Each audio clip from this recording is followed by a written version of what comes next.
does it mean? Verb means काम करना. And when I am talking about causative verb, काम करवाना, कुछ भी काम करवाना. So काम करना और काम करवाने में is there any difference? Do you have any, do you think that there is any difference between काम करना and काम करवाना? Yes. Yeah. So काम करना to say directly. That means the object, the subject is working directly, or another subject is working. He, she, I, we, all are there.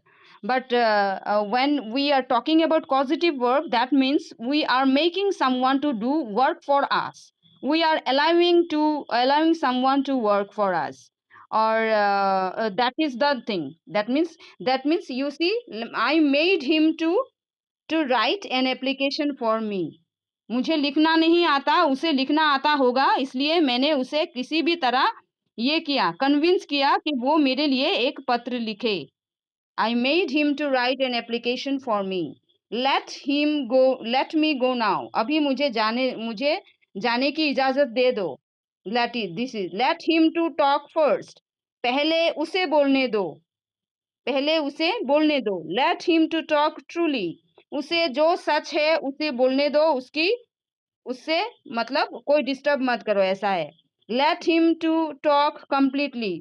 जो उसकी बात है, वो जो जो बोलना चाहता है उसे completely एकदम अच्छी तरह से बोलने दो. उसको कोई क्वेश्चन मत करो बीच में, ऐसे ही मतलब कंप्लीट होने दो उसकी बात. That is the thing, that is the work of let. That is allowing. You are allowing something to do. Okay. So next you see make मतलब किसी से काम करवाना. I he made me to tell the lie. Sorry, he made me to tell the lie. That means उसने मुझसे झूठ बुलवाया. ठीक है. अगर if I would write then उसने झूठ बोला, हाउ इट वुड बी.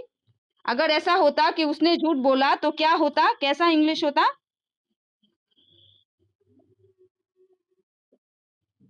कैसा होता? He told the lie. हाँ, he told the lie. हाँ, that is the answer. Yes, that is he told the lie. उसने झूठ बोला, पर क्या हुआ, उसने झूठ बुलवाया. He made me to say the lie, or he made him made uh, her sister, or her or him, his brother, anyone, to say the lie, to tell the lie. That is the work of make and let. Okay. Did you got any idea? Do you have any question? Do you have any question? Okay, that is the work.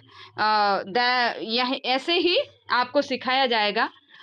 कैसा positive verb है, बहुत सारा कुछ है. मैं अभी आपको फिर से दिखा देती हूँ क्या क्या चीजें आपको दिखाई जाएंगी. ऐसे जो क्वेश्चन है यहाँ पे, हाँ, जैसे मैं एक बार चीज दिखा देती हूँ. यहाँ पे देखिए आप, यहाँ पे देखिए सीन्स फॉर, फिर preposition, as well as, into, enter, although, though, amongst, among, should, may, ought, ये सब कहाँ लगते हैं, कैसे उनको सेंटेंस में कन्वर्ट करना चाहिए, everything you will be get to know. You can see here articles, group discussion, extempore speech, vocabulary, sentence framing, everything will be made you understand how to do that in speaking. And by this time, the classes, you will be knowing everything.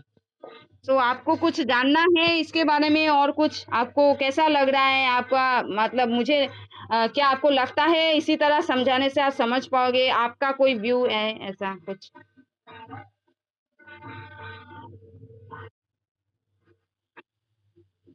हाँ, तो आप देखो, अगर आप ये करना चाहते हो तो एनरोल करो, एनरोल करके आओ, और कॉपी पेन लेके आपको रखना पड़ेगा अलग से.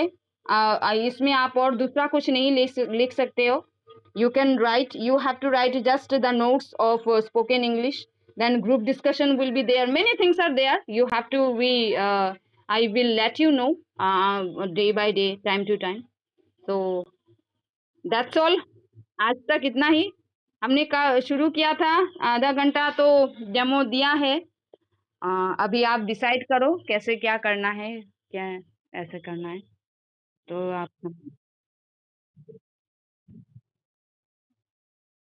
जुड़ेंगे मतलब आप हमारा जो 8 बजे एक बैच होता है, उसमें आप जुड़ जाओगे तो इंडिविजुअल नहीं होगा, आप बैच के साथ पढ़ोगे तो क्या होगा, जो डिस्कशन है, टॉकिंग स्पीकिंग का जो ये है प्रैक्टिस है, वो चलता रहेगा, है ना?